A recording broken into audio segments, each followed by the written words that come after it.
Bien-aimés, en Christ, bonjour. Accueillez cette aurore non comme une simple succession de minutes et d'heures, mais comme un portail sacré, une invitation personnelle du Créateur de l'univers à entrer dans sa présence. Vous n'êtes pas tombé sur cet espace par hasard. Considérez ce moment comme un rendez-vous divin, une convocation céleste orchestrée pour votre âme. Aujourd'hui, nous n'allons pas simplement lire un texte ancien. Nous allons nous immerger, nous ancrer et nous consacrer à travers l'un des piliers de la foi, le psaume 27. Ce psaume n'est pas une simple poésie, c'est une forteresse spirituelle, une déclaration de victoire écrite au cœur même de la tourmente. Le thème central, la promesse qui va infuser chaque mot de notre prière, est celle d'une consécration totale qui mène à une protection inébranlable et une victoire certaine. David, loin de Dieu, nous révèle son secret ultime. Je demande à l'Éternel une chose, que je désire ardemment. Je voudrais habiter toute ma vie dans la maison de l'Éternel, pour contempler la magnificence de l'Éternel et pour admirer son temple. Voilà la clé. Dans un monde qui nous tire dans 1000 directions, une seule chose est nécessaire. Je vous fais une promesse solennelle. Si vous vous engagez avec moi, corps, âme et esprit, jusqu'à la fin de cette session de prière, vous ne sortirez pas le même ou la même. Une transformation profonde s'opérera dans votre perspective, un fardeau sera levé, et une nouvelle autorité spirituelle vous sera conférée. C'est plus qu'une vidéo, c'est un autel. C'est un lieu de rencontre entre le ciel et la terre, ici et maintenant pour vous. Alors, je vous invite à préparer ce moment. Mettez de côté toute distraction. Trouvez un lieu où vous ne serez pas dérangé. Fermez les autres onglets. Mettez votre téléphone en silencieux. Inspirez profondément et expirez le bruit du monde. Préparez votre cœur à recevoir. Et comme un acte prophétique de votre engagement, je vous demande d'écrire dans les commentaires « Amen, je suis prête » pour ma consécration. Que le Seigneur nous rencontre puissamment. Je sais pourquoi vous êtes ici. Au-delà des mots que vous pourriez formuler, je perçois le langage de votre esprit, le cri silencieux de votre âme. Je sais ce que c'est que de se réveiller avant même que le soleil ne se lève, non pas par une douce anticipation, mais avec un nœud à l'estomac. Je connais cette anxiété matinale, cette symphonie discordante de « et si » qui commence à jouer dans votre esprit avant même que vos pieds ne touchent le sol. Et si je n'y arrive pas aujourd'hui? Et si cette mauvaise nouvelle que j'attends arrive? Et si mes ennemis, visibles et invisibles, triomphent de moi? Ce n'est pas une simple inquiétude. C'est un poids spirituel, une chape de plomb qui tente d'étouffer votre foi avant même que la journée n'ait commencé. Cette douleur, ce fardeau, d'où vient-il? Il est un héritage de blessures passées, des échecs qui se sont gravés dans votre mémoire et qui murmurent des mensonges sur votre identité. Ce sont les paroles de dévaluation que vous avez entendues, peut-être dans votre enfance, de la part de figures d'autorité, et qui sont devenues des scripts familiaux. Invisibles, des programmes subconscients qui dictent vos réactions à la peur. C'est le résultat de la tyrannie de la comparaison, alimentée sans cesse par le défilé des vies apparemment parfaites sur les réseaux sociaux, qui vous laisse un sentiment perpétuel d'inadéquation, de retard, comme si vous aviez manqué un virage crucial que tous les autres ont su prendre. Vous luttez avec le fantôme de la personne que vous pensez que vous devriez être, tout en vous sentant écrasé par la réalité de qui vous êtes aujourd'hui. Vous avez prié, vous avez jeûné, vous avez servi, mais le sentiment d'être une cible persiste. Parfois, la fatigue spirituelle, ce qu'on appelle le burn-out, de l'âme s'installe. Vous vous sentez comme un soldat épuisé sur un champ de bataille sans fin, où chaque victoire semble n'être que le prélude à un combat encore plus féroce. La joie est devenue un souvenir lointain, et la paix un concept théologique plutôt qu'une réalité vécue. Vous souriez à l'extérieur, mais à l'intérieur, votre âme est abattue. Vous vous demandez, comme le psalmiste dans le psaume 42, verset 6, « Pourquoi t'as-tu, mon âme, et gémis-tu au-dedans de moi? Espère en Dieu, car je le louerai encore. Il est mon salut et mon Dieu. » Vous aspirez à cet état de confiance paisible, cet abandon serein que l'on voit chez certains saints. Votre cœur désire ce que le psaume 131, verset 2, décrit. « Loin de là, j'ai l'âme calme et tranquille, comme un enfant sevré qui est auprès de sa mère. J'ai l'âme comme un enfant sevré. » Mais votre âme n'est pas celle d'un enfant sevré. Elle est affamée, agitée, réclamant une sécurité qu'elle ne trouve pas. C'est cette dispersion qui est la racine de votre douleur. Votre cœur, votre temps, votre énergie sont fragmentés. Vous essayez de gérer votre carrière, de prendre soin de votre famille, de maintenir vos amitiés, de payer vos factures et de mener une vie spirituelle. Chaque domaine réclame 100% de votre être et vous vous sentez constamment en déficit, coupable de ne jamais en faire assez.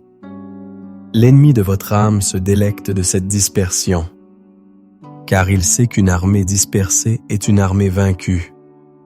Il sait qu'un chrétien dont l'attention est divisée est un chrétien dont la puissance est neutralisée. Mais laissez-moi vous dire une vérité qui doit transpercer ce brouillard de douleur. Dieu voit. Dieu sait. Et Dieu a une réponse. La solution divine n'est pas de vous donner plus d'énergie pour courir dans 10 directions à la fois. La solution divine est de vous donner une seule direction. C'est l'invitation que Jésus lance dans Matthieu 11, verset 28. « Venez à moi, vous tous qui êtes fatigués et chargés, et je vous donnerai du repos, de passe. » Le repos ne vient pas de l'inactivité, mais d'un échange de fardeaux. Il vous demande de déposer le fardeau de la dispersion pour prendre le joug de la consécration. Votre douleur n'est pas une preuve de l'absence de Dieu, mais une invitation profonde à le chercher d'une manière nouvelle, plus ciblée, plus intentionnelle. Il est sur le point de vous montrer comment transformer le champ de bataille de votre vie en un temple de sa présence. Pour comprendre la puissance révolutionnaire du psaume 27, nous devons nous transporter dans le contexte de son auteur, David. Cet homme n'était pas un moine vivant, reclus dans un monastère paisible. Il était un guerrier, un roi, un homme constamment pourchassé, trahi, calomnié. Il a connu la menace des armées étrangères, la trahison de son propre fils, l'accusation de ses amis.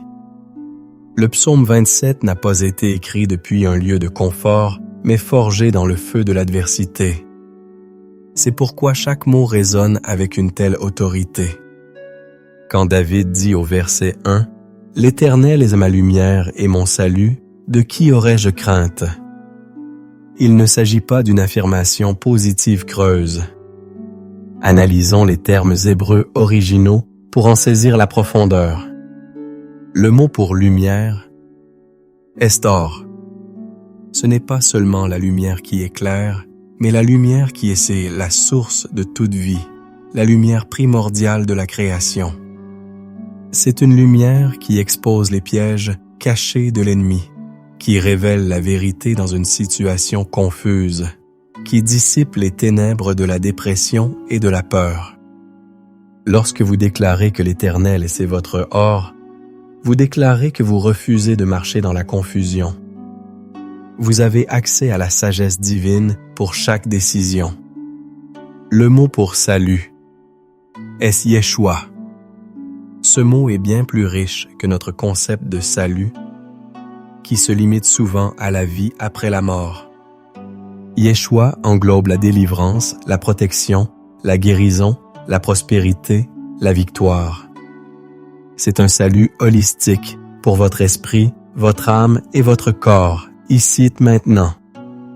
Il est impossible de ne pas voir la connexion prophétique avec le nom de notre Sauveur, Yeshua, Jésus. Déclarer que l'Éternel est votre Yeshua, c'est invoquer la plénitude de l'œuvre de la croix sur chaque aspect de votre vie. Ensuite, David dit, « L'Éternel est le soutien de ma vie. De qui aurais-je peur? » Le mot hébreu pour soutien. Est Maoz. Ce n'est pas un simple support, c'est une forteresse, un bastion, un refuge imprenable. Imaginez une citadelle taillée dans le roc au sommet d'une montagne, avec des murs si épais qu'aucune arme ennemie ne peut les percer. Voilà ce qu'est Dieu pour vous. L'ennemi peut crier, tirer ses flèches, mais il ne peut pas atteindre celui qui demeure dans le Maoz de l'Éternel. C'est dans ce contexte de sécurité absolue que David arrive à sa résolution au verset 4, le cœur battant de ce psaume et de notre prière aujourd'hui. Je demande à l'Éternel une chose, que je désire ardemment. Pensez à la puissance de cette phrase. Un roi qui pourrait demander des richesses, la défaite de ses ennemis, un long règne, réduit toutes les aspirations de son âme à une seule chose. C'est l'antidote ultime à la vie dispersée dont nous parlions. Quelle est cette chose? Je voudrais habiter toute ma vie dans la maison de l'Éternel. Le mot hébreu pour habiter est shakan, qui est la racine du mot Shekinah, la gloire tangible et manifeste de Dieu. David ne demande pas à visiter le temple de temps en temps. Il désire une résidence permanente, une conscience ininterrompue de la présence de Dieu. C'est la consécration. C'est mettre la présence de Dieu comme la priorité absolue, non pas une case à cocher dans une liste de devoirs spirituels, mais l'air même que nous respirons. Pourquoi? Pour contempler la magnificence de l'Éternel. Le mot pour magnificence ici évoque la beauté, la douceur, la grâce. Au milieu de la laideur de la guerre et de la trahison, David choisit de fixer son regard sur la beauté de Dieu. C'est un acte de guerre spirituelle. Quand vous êtes confronté au burn-out, à l'épuisement, la solution n'est pas de faire plus, mais de contempler plus. C'est dans la contemplation de sa beauté que votre force est renouvelée. Regardez l'histoire de Joseph. Vendu par ses frères, faussement accusé par la femme de Potiphar, oublié en prison. Il avait toutes les raisons de sombrer dans l'amertume et le désespoir. Mais son une chose était de rester fidèle à son Dieu, de maintenir son intégrité, d'habiter dans la conscience de la souveraineté de Dieu, même dans le donjon. Et parce qu'il a cherché cette seule chose, Dieu l'a élevé pour qu'il devienne le Yeshua, le salut de sa famille et de toute une nation. Pensez à Moïse, acculé devant la mer Rouge, l'armée la plus puissante du monde à ses trousses et un peuple terrifié qui se plaint. La stratégie humaine aurait dicté 1000 actions. Mais la parole de Dieu pour Moïse fut simple, une seule direction. Ne craignez rien, restez en place et regardez la délivrance, Yeshua, que l'Éternel va vous accorder. Exode Chetastre. Son travail était de se concentrer sur une seule chose, la présence et la puissance de Dieu. Le résultat fut une victoire si spectaculaire qu'elle est racontée depuis des millénaires.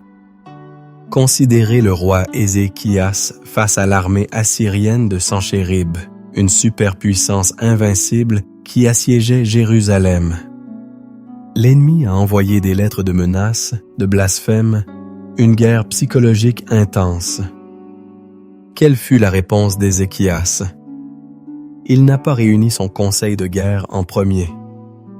Il est monté à la maison de l'Éternel et a déroulé la lettre de l'ennemi devant Dieu. 2 Rois 19 Hades 19-14.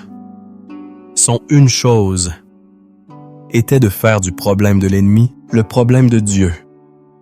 Il a cherché refuge dans le Maoz.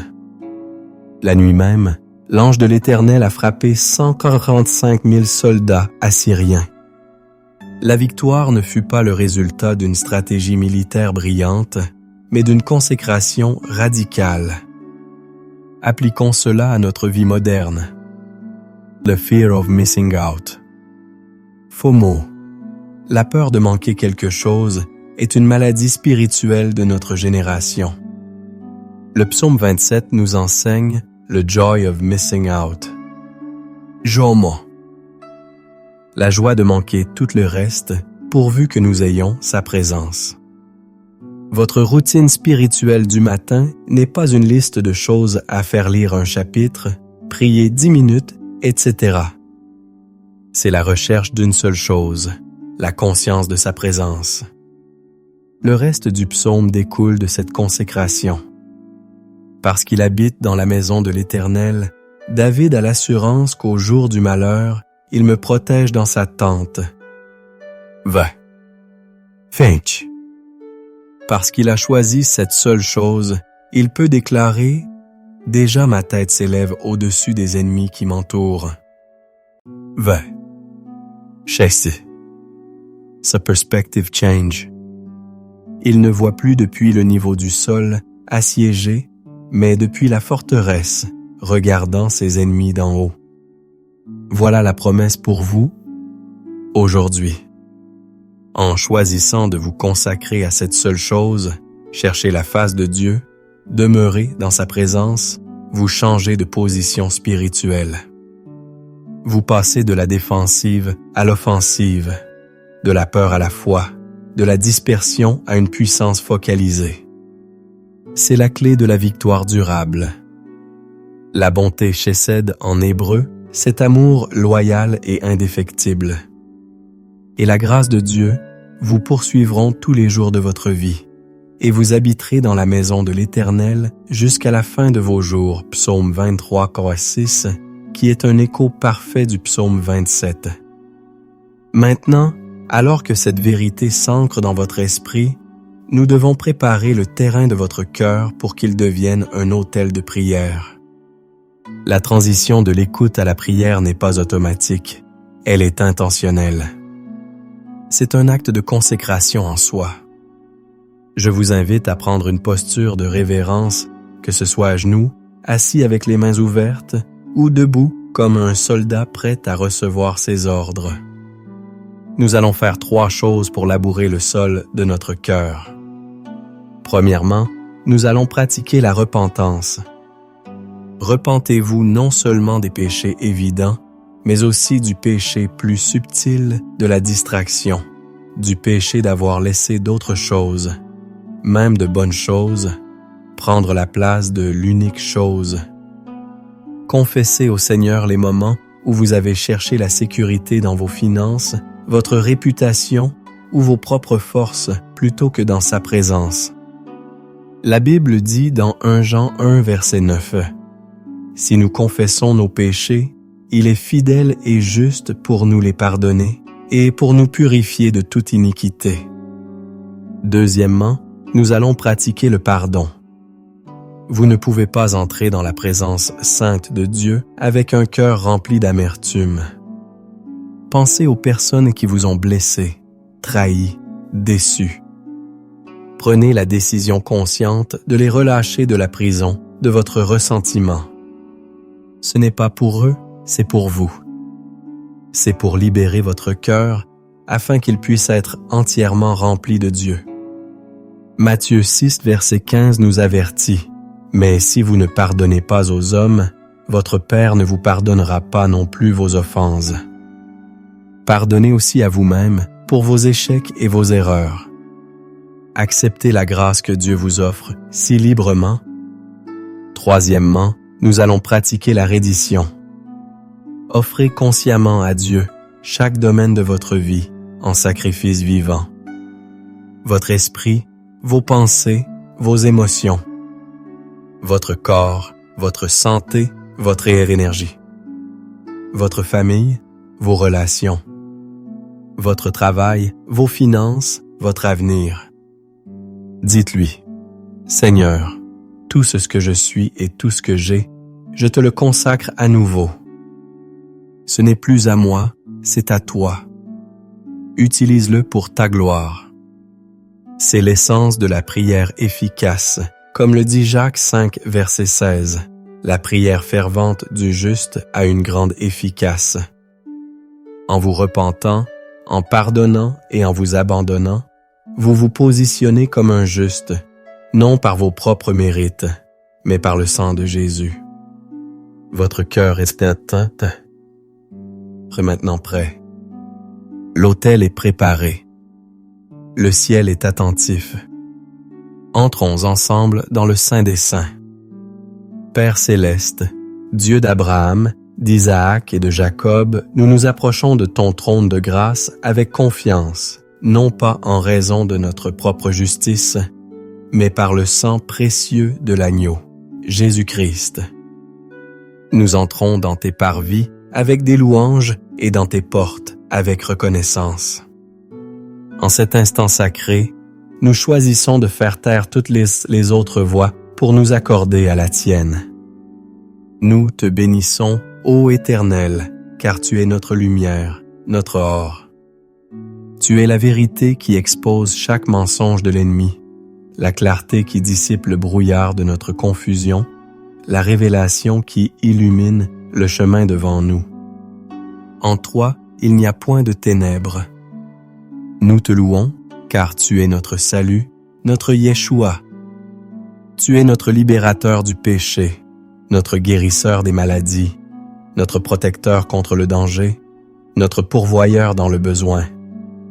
Tu es la victoire incarnée, et en toi, nous sommes plus que vainqueurs. Nous t'exaltons, car tu es notre forteresse, notre Maoz, le soutien de notre vie. Tu es notre abri dans la tempête, notre citadelle face à l'armée ennemie, notre rocher inébranlable lorsque tout le reste tremble. En toi, nous trouvons une sécurité qu'aucun compte en banque, aucune police d'assurance, aucune relation humaine ne peut offrir. Tu es le Dieu Tout-Puissant, El Shaddai. Tu es le Seigneur notre bannière, Yahvé Nissi. Tu es le Seigneur notre paix, Yahvé Shalom. Tu es le Dieu qui est présent, Yahvé Shamma. Toute la gloire, l'honneur et la puissance t'appartiennent, maintenant et pour l'éternité. Père, dans la lumière de ta sainteté, nous voyons notre propre indignité. Nous confessons humblement que nous avons laissé la dispersion envahir nos vies. Nous avons couru après de nombreuses choses, oubliant l'unique chose nécessaire. Pardonne-nous pour les matins où l'anxiété a été notre première pensée au lieu de ta bonté.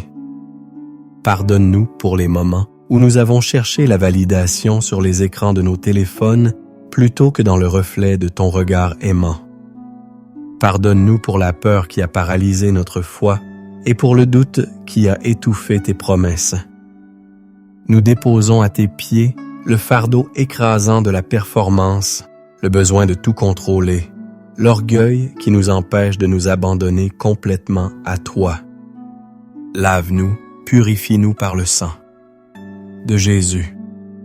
Crée en nous un cœur pur, ô Dieu, et renouvelle en nous un esprit bien disposé. Nous te remettons maintenant spécifiquement la douleur qui nous a amenés ici. Cette peur tenace, cette situation financière précaire, cette relation brisée, cette maladie qui ronge notre corps, cette incertitude face à l'avenir. Ah! Nous cessons de nous battre avec nos propres forces. Nous te les abandonnons. Nous les plaçons sur ton autel. Nous choisissons de te faire confiance, même lorsque nous ne comprenons pas. Et maintenant, Père, nous nous tenons sur l'autorité de ta parole infaillible. Ta parole déclare dans le psaume 27, et nous la faisons nôtre aujourd'hui.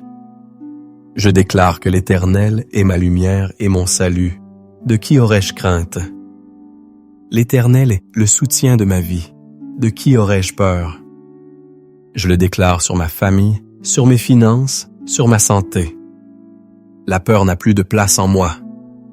Quand des méchants s'avancent contre moi pour dévorer ma chair, ce sont eux, mes persécuteurs et mes ennemis, qui chancellent et qui tombent. Je déclare que toute attaque de l'ennemi contre moi est vouée à l'échec. Si une armée se campait contre moi, mon cœur n'aurait aucune crainte. Si une guerre s'élevait contre moi, je serais malgré cela plein de confiance. Je déclare que ma confiance n'est pas dans les circonstances, mais dans le Dieu qui contrôle les circonstances. Car au jour du malheur, tu me protégeras dans ta tente, tu me cacheras sous l'abri de ton tabernacle, tu m'élèveras sur un rocher. Je déclare que je suis divinement protégé et positionné pour la victoire. Et maintenant, ma tête s'élève au-dessus de mes ennemis qui m'entourent. Je n'attends pas la fin du combat pour louer. Je louerai au milieu du combat. J'offrirai des sacrifices dans ta tente avec des cris de joie. Je chanterai et je célébrerai l'Éternel. Éternel, écoute ma voix, je t'invoque. Aie pitié de moi et exauce-moi. Mon cœur dit de ta part, cherchez ma face. Je cherche ta face, ô Éternel. Ne me cache point ta face, ne repousse pas avec colère ton serviteur. Tu es mon secours, ne me laisse pas, ne m'abandonne pas, Dieu de mon salut. Car mon père et ma mère m'abandonneraient, mais l'Éternel me recueillera. Je déclare que même si je fais face au rejet humain, je suis éternellement accepté et accueilli dans les bras du Père. Éternel, enseigne-moi ta voie, conduis-moi dans le sentier de la droiture à cause de mes ennemis. Je reçois ta direction divine pour aujourd'hui. Ne me livre pas au bon plaisir de mes adversaires, car ils s'élèvent contre moi de faux témoins et des gens qui ne respirent que la violence. Je déclare que toute parole de calomnie, toute accusation mensongère contre moi est annulée maintenant au nom de Jésus. Oh! Si je n'étais pas sûr de voir la bonté de l'Éternel sur la terre des vivants, je déclare que je ne verrai pas la défaite, mais je verrai la bonté de Dieu, non seulement au ciel, mais ici, sur la terre des vivants. Espère en l'Éternel. Fortifie-toi et que ton cœur s'affermisse. Espère en l'Éternel. Je choisis l'espérance. Je choisis la force. Je choisis d'attendre ton timing parfait. Au nom puissant de Jésus-Christ, par l'autorité qu'il nous a donnée, nous nous levons maintenant pour le combat spirituel. Nous prenons le bouclier de la foi, mentionné dans Éphésiens 6, pour éteindre tous les traits enflammés du malin, les flèches de doute, de peur, de condamnation, de maladie. Nous déclarons selon Ésaïe 54, verset 17, que toute arme forgée contre nous sera sans effet, et toute langue qui s'élèvera en justice contre nous, nous la condamnerons. Nous brisons les forteresses de pensées négatives dans nos esprits. Conformément à 2 Corinthiens 10, verset 5, nous amenons toute pensée captive à l'obéissance de Christ. Nous renversons les raisonnements de l'échec, les imaginations de la catastrophe, les murs de l'auto-apitoiement. Nous renonçons à tout pacte intérieur que nous avons pu faire avec un esprit de peur ou d'anxiété. Nous annulons par le sang de Jésus toute parole négative, toute malédiction générationnelle, tout décret satanique prononcé contre nos vies, nos familles et nos destinées. Nous lions l'esprit de confusion et nous libérons l'esprit de sagesse et de révélation. Nous lions l'esprit de lourdeur et nous libérons le vêtement de louange. Nous déclarons que les portes de l'enfer ne prévaudront pas contre l'Église, et puisque nous sommes le corps de Christ, elles ne prévaudront pas contre nous. Et maintenant, Saint-Esprit, nous t'invitons. Viens remplir chaque espace que nous avons vidé de la peur et du doute. Viens comme une pluie douce sur notre âme desséchée. Rétablis-nous. Restaure notre joie, cette joie de ton salut qui est satiée notre force. Remplis-nous de ta paix, cette paix qui surpasse toute intelligence et qui garde nos cœurs et nos pensées en Jésus-Christ. Accorde-nous la sagesse d'en haut pour naviguer cette journée. Ouvre nos yeux spirituels pour voir comme tu vois et nos oreilles spirituelles pour entendre ce que tu dis. Rends-nous sensibles à tes mouvements, à tes murmures. Nous ne voulons pas seulement être des survivants, nous voulons être des porteurs de ta gloire. Fais de nous des instruments de ta paix, des canaux de ton amour, des témoins de ta puissance. Remplis-nous à nouveau, nous te prions, jusqu'à ce que nous débordions. Au nom glorieux et puissant de Jésus. Amen. Maintenant, restez là où vous êtes. Ne vous précipitez pas pour reprendre le cours de votre journée. Le moment le plus important de la prière est souvent celui qui suit le Amen. C'est le moment de l'écoute. Je vous invite à entrer dans un moment de silence sacré. Fermez les yeux. Inspirez profondément la grâce de Dieu. Expirez lentement le poids de vos fardeaux. Laissez le silence s'installer. N'ayez pas peur du silence. C'est dans le silence que Dieu parle le plus clairement. Posez simplement cette question dans votre cœur. Seigneur, y a-t-il quelque chose que tu veuilles me dire ce matin? Une instruction? Une parole d'encouragement? Une correction? Et maintenant, écoutez. Chut! Écoutez avec le cœur. Soyez simplement présent à sa présence. Il est ici. Il parle à votre cœur en ce moment même. Recevez sa paix. Recevez son amour. Recevez sa force. Il est tout ce dont vous avez besoin. Et maintenant, recevez ces déclarations prophétiques pour votre vie. Je ne parle pas en mon propre nom, mais je me fais le porte-parole de la parole de Dieu sur vous. Sur votre vie spirituelle, je déclare que vous n'êtes plus un chrétien errant et confus. Vous êtes une brebis qui entend la voix de son berger et il vous appelle par votre nom. Comme le dit Jean 10, verset 27, « Mes brebis entendent ma voix, je les connais et elles me suivent. » Vous marcherez dans une clarté et une intimité nouvelle avec Dieu à partir d'aujourd'hui. Sur votre santé et votre corps, je déclare que vous êtes le temple du Saint-Esprit. Je parle la guérison divine sur chaque cellule, chaque organe, chaque système de votre corps. Par les meurtrissures de Jésus, vous avez été guéris, comme le proclame Ésaïe 53, verset 5. La maladie et l'infirmité n'ont aucun droit légal sur vous. Marchez dans la santé divine. Sur vos finances, je déclare que le cycle du manque et de la dette est brisé. Vous n'êtes plus l'esclave du prêteur, mais vous êtes la tête et non la queue. L'Éternel ouvre pour vous les écluses des cieux et déverse sur vous une bénédiction en abondance. Comme le promet Deutéronome 28, versets 12 et 13, l'Éternel vous ouvrira son bon trésor, le ciel, pour envoyer la pluie sur votre pays en son temps et pour bénir tout le travail de vos mains. Vous prêterez à beaucoup de nations et vous n'emprunterez point. Sur votre famille et vos relations, je déclare que la paix de Dieu qui surpasse toute intelligence règne dans votre foyer. Les murs de la division, de l'incompréhension et du conflit s'effondrent.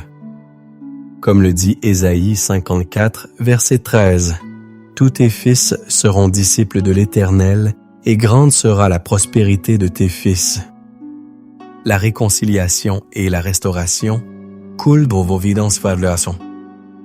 Sur votre destinée et votre appel, je déclare que la confusion et la procrastination prennent fin. Vous entrez dans le but pour lequel vous avez été créé. Vous êtes l'ouvrage de Dieu, ayant été créé en Jésus-Christ pour de bonnes œuvres, que Dieu a préparées d'avance afin que vous les pratiquiez, selon Éphésiens 2, verset 10. Votre potentiel divin est libéré aujourd'hui. Sur votre protection quotidienne, je déclare que vous êtes gardé par la puissance de Dieu. Aucun mal ne vous arrivera, aucun fléau n'approchera de votre tente. L'Éternel gardera votre départ et votre arrivée, dès maintenant et à jamais, comme l'assure le psaume 121, verset 8.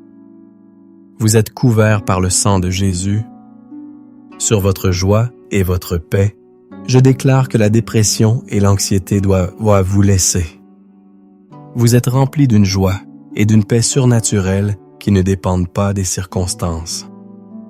Que le Dieu de l'espérance vous remplisse de toute joie et de toute paix dans la foi, pour que vous abondiez en espérance par la puissance du Saint-Esprit, comme le prie Romains 15, verset 13. Recevez-le maintenant. Et pour conclure, recevez sur vous la plus ancienne et la plus puissante des bénédictions, la bénédiction aaronique de Nombres. Chapitre 6, versets 24 à 26. Que l'Éternel vous bénisse et qu'il vous garde. Que l'Éternel fasse luire sa face sur vous et qu'il vous accorde sa grâce. Que l'Éternel tourne sa face vers vous et qu'il vous donne la paix. Amen et Amen. Nous arrivons à la fin de notre temps ensemble, mais ce n'est pas une conclusion, c'est un commencement. Vous avez reçu une parole, vous avez prié une prière de consécration et vous avez été mis. Et ça péché ne cédé, été bénisse. Le secret maintenant est de garder cette flamme allumée. Rappelez-vous la promesse centrale du psaume 27. Le secret de la victoire et de la paix n'est pas de faire plus de choses, mais de se concentrer sur une seule chose. Et demeurer dans sa présence et contempler sa beauté. Faites de cette quête la priorité de votre journée. Je veux vous lancer un défi. Ne laissez pas cette prière être un événement isolé. Faites-en votre prière quotidienne pendant les 7 prochains jours. Revenez à cette vidéo chaque matin ou utilisez les principes que nous avons vus pour façonner votre propre temps de prière. Vous verrez un changement radical s'opérer dans votre vie si vous êtes constant. Votre foi sera fortifiée, votre peur diminuera et votre autorité spirituelle grandira. Si ce moment a été une bénédiction pour vous, si vous avez senti la présence de Dieu toucher votre cœur, je vous demande de faire 3 choses. Premièrement, montrez votre accord en cliquant sur le bouton « J'aime ». C'est un simple clic, mais c'est un témoignage. Deuxièmement, partagez cette vidéo avec au moins une personne que vous connaissez qui traverse une période difficile. Vous pourriez être la réponse à sa prière. Troisièmement, si ce n'est pas déjà fait, abonnez-vous à cette chaîne et activez la cloche de notification. C'est le meilleur moyen de vous assurer de ne manquer aucun de nos futurs moments de prière et d'enseignement. Votre soutien nous aide à répandre ce message d'espoir à un plus grand nombre. Pour vous aider à continuer sur cette lancée, j'ai préparé une playlist spéciale de prières matinales puissantes que vous pouvez trouver sur notre chaîne. C'est une ressource pour vous aider à commencer chaque journée dans la victoire. Allez maintenant dans la paix et la puissance du Seigneur. Que la lumière du psaume 27 illumine chacun de vos pas. Souvenez-vous, vous n'êtes pas seul, vous êtes aimé et votre victoire est assurée en Christ. Soyez bénis.